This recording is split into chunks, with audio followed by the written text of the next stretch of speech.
L'heure de l'humanité. Quand l'Empire parfait a rencontré le chaos humain. La galaxie croyait avoir tout vu. Des empires. Des guerres. Des civilisations entières effacées, proprement. Puis une espèce est apparue. Imparfaite. Bruyante. Incapable d'obéir correctement. Les Altans appelaient cela un défaut.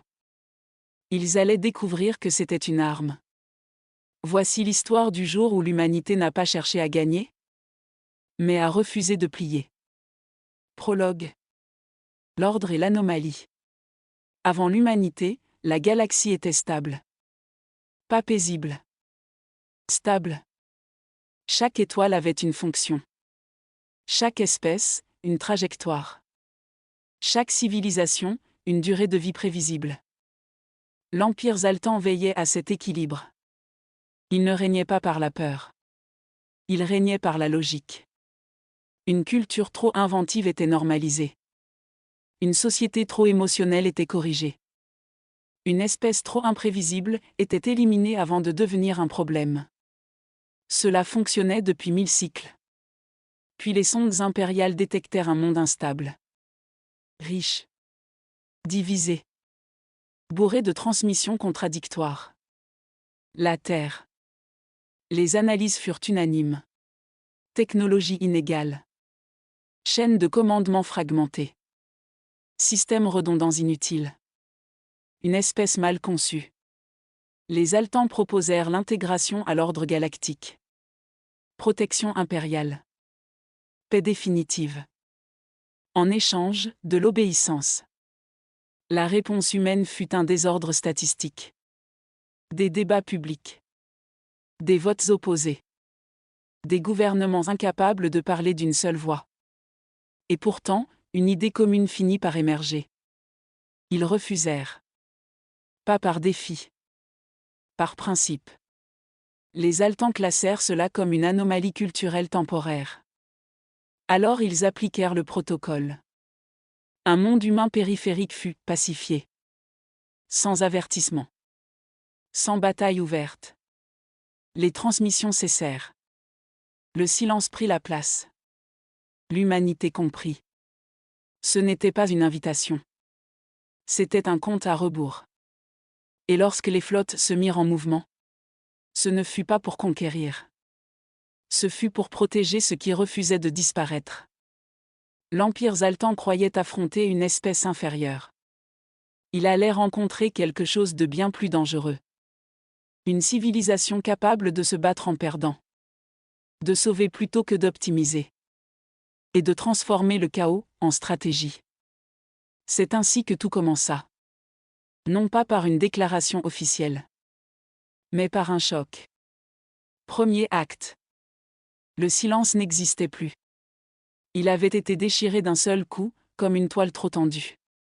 L'alarme hurla dans la coursive, un cri métallique qui vibrait jusque dans les dents. Le Valiant trembla, non pas comme un vaisseau, mais comme un animal blessé. Impact tribord. La voix de l'officier se brisa à la fin de la phrase. Le commandant Lucas sentit la gravité vaciller, puis revenir brutalement. Son harnais lui mordit les épaules. Devant lui, l'espace n'était plus noir. Il brûlait. Des traînées de feu bleu lacéraient le vide. Les croiseurs Altans, silhouettes anguleuses et démesurées, avançaient en formation parfaite. Aucun débris, aucun mouvement inutile. Une armée qui ne connaissait ni doute ni peur. Une civilisation bâtie sur l'obéissance absolue. Flotte humaine, feu à volonté. Le premier tir partit. Un éclair blanc, aveuglant. Puis un autre. Puis 100 autres. Les canons d'humains ne tiraient pas en cadence. Ils rugissaient. Chaque tir semblait arraché de force, comme si les vaisseaux eux-mêmes refusaient de mourir en silence. Les impacts fleurissaient contre les boucliers ennemis, des vagues lumineuses qui pulsaient et tenaient. Leur défense encaisse. Hurla son second. Évidemment qu'elles encaissaient. Un rayon rouge traversa l'écran. Le croiseur Athéna fut coupé net. Pas d'explosion spectaculaire. Juste une ligne parfaite, puis le vide. Deux moitiés qui s'éloignèrent lentement, encore éclairées de l'intérieur. Un souffle parcourut la passerelle. Personne ne parla. Missile gravitationnel, lancez tout. Lucas sentit le Valiant s'incliner. Les tubes s'ouvrirent. Un instant suspendu. Puis la chasse. Les missiles humains n'étaient pas élégants. Ils zigzaguaient, se heurtaient presque les uns aux autres, corrigeaient leur trajectoire à la dernière seconde. Du chaos pur. Les Altans ne comprirent rien. Quand la gravité s'effondra au cœur de leur formation, leurs lignes parfaites se brisèrent. Des vaisseaux se percutèrent. Des boucliers se superposèrent mal. Une erreur. Une seule. Maintenant. Les canons tonnèrent. Le vide se remplit de débris incandescents. Des éclats d'alliage aliens ricochèrent contre la coque. Le Valiant vibrait si fort que Lucas avait l'impression qu'il allait se disloquer. Un nouveau choc. Plus proche. Trop proche. La lumière s'éteignit. Puis revint, vacillante. Brèche sur le pont inférieur. Le sol trembla sous ses pieds. Quelque chose hurlait dans les profondeurs du vaisseau. Un mélange de vapeur, de métal et de voix humaines. Il regarda l'écran. Un croiseur Zaltan dérivait, éventré. Pas détruit. Blessé. Encore vivant. Il recule. La phrase était incrédule. Presque sacrée. Les tyrans n'avaient jamais reculé. Jamais. Mais là, dans ce chaos imprévisible, face à des êtres capables de se battre même en train de perdre, leur certitude s'effritait. Un dernier tir humain partit, désespéré, imparfait. Il frappa juste. Le croiseur alien explosa enfin, non pas en silence, mais dans une déflagration qui illumina tout le champ de bataille. Pendant une seconde, l'espace sembla retenir son souffle. Puis les vaisseaux Altans s'éloignèrent. Ils étaient encore là. Cabossés. Brûlés. Vivants. Et dans le silence qui revenait lentement, Lucas comprit une chose simple et terrible, ils avaient appris ce jour-là pourquoi on ne pousse pas l'humanité dans un coin. Parce que quand elle n'a plus rien, elle devient dangereuse. Le silence revint, mais il était trompeur.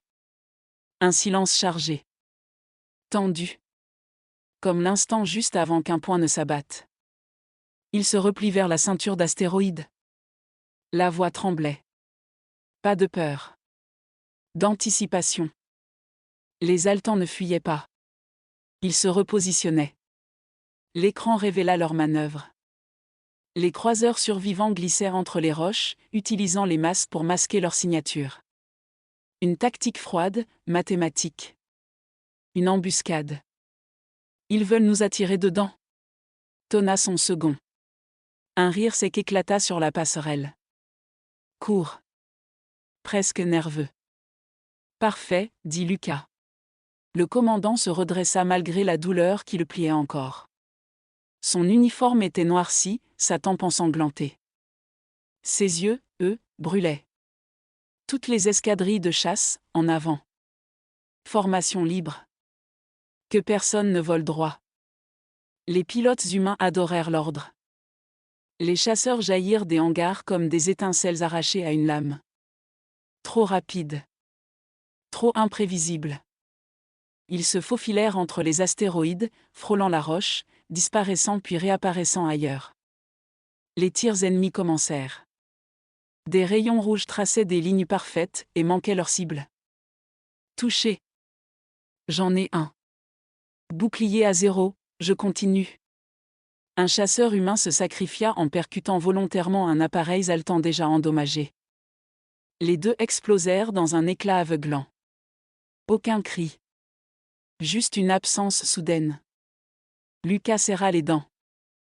Ils utilisent nos propres pertes comme appât. Un astéroïde explosa devant eux. Une mine dissimulée. Le Valiant vira brutalement. Les alarmes hurlèrent à nouveau. Coque à 62%. Tonna le pilote du Valiant. Réacteurs secondaires instables. Le commandant ne détourna pas les yeux de l'écran. Maintenez le cap.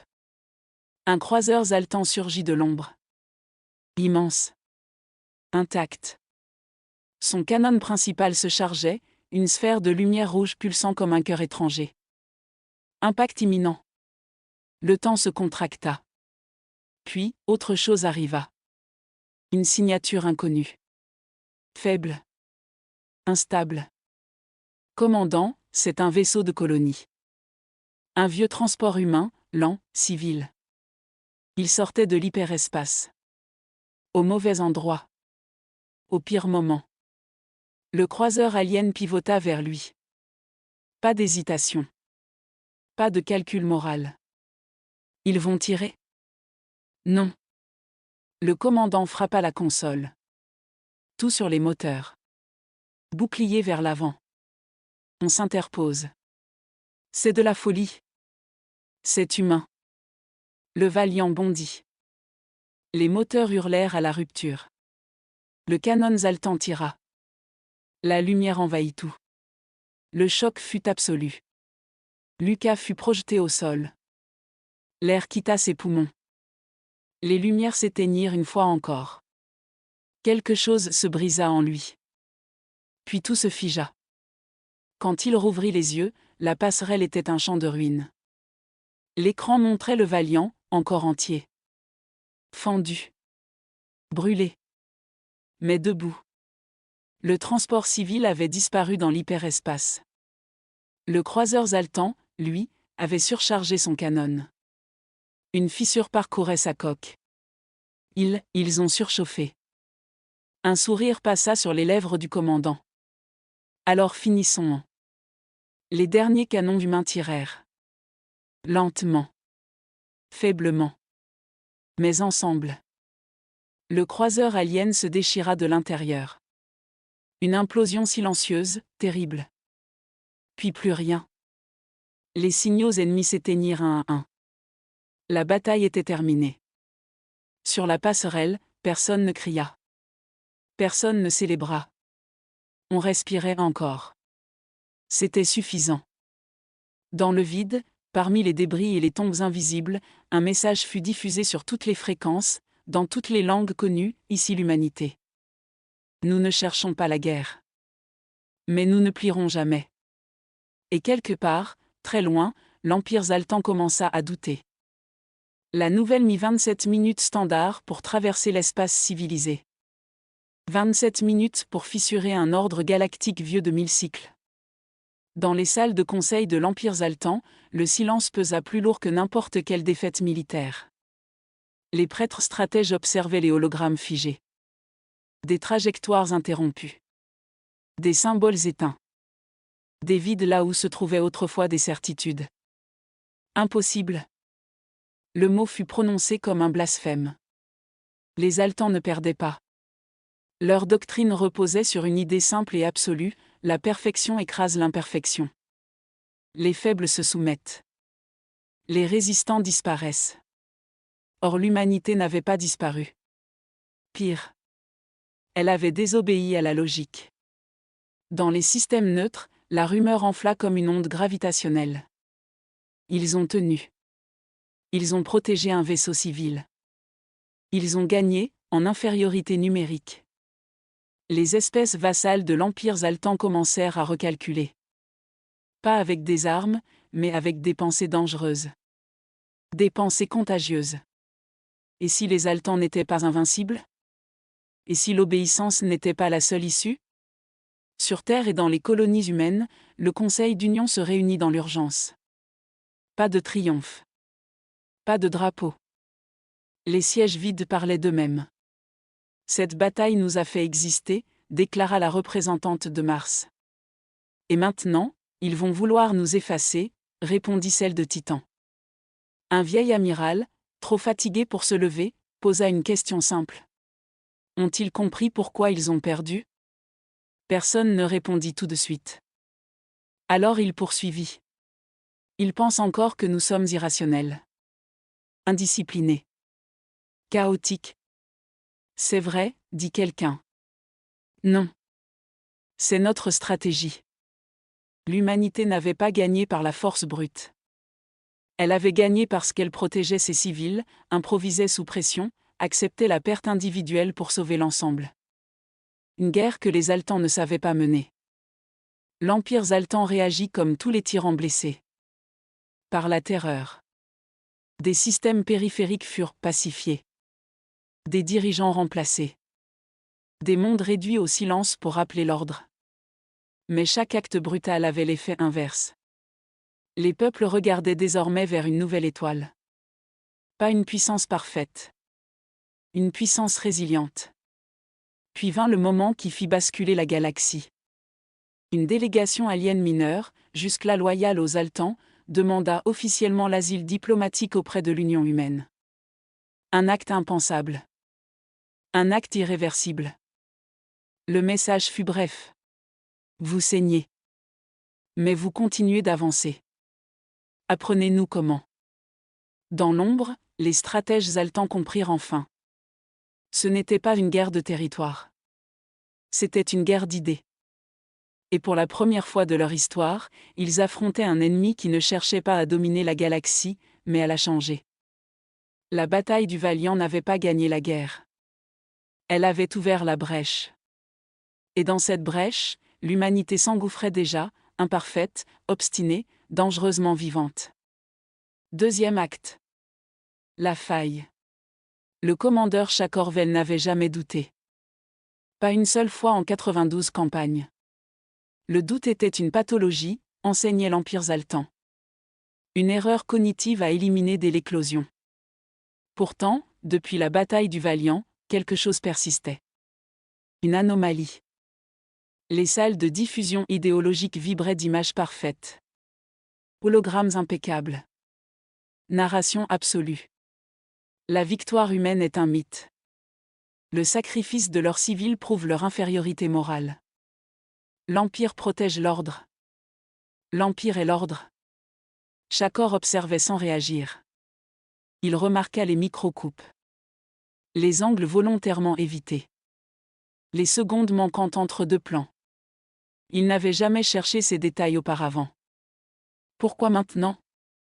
Dans les secteurs vassaux, la contre-offensive idéologique battait son plein. Les humains étaient décrits comme émotionnels donc dangereux. Imprévisibles donc contagieux. Compatissants donc faibles. Et pourtant, les données brutes racontaient autre chose. Des mondes libérés par la simple présence de flottes humaines. Des espèces mineures négociant au lieu de se soumettre. Une coalition embryonnaire, sans serment, sans trône, sans empereur. Juste un choix partagé. Chakor consulta un fichier interdit.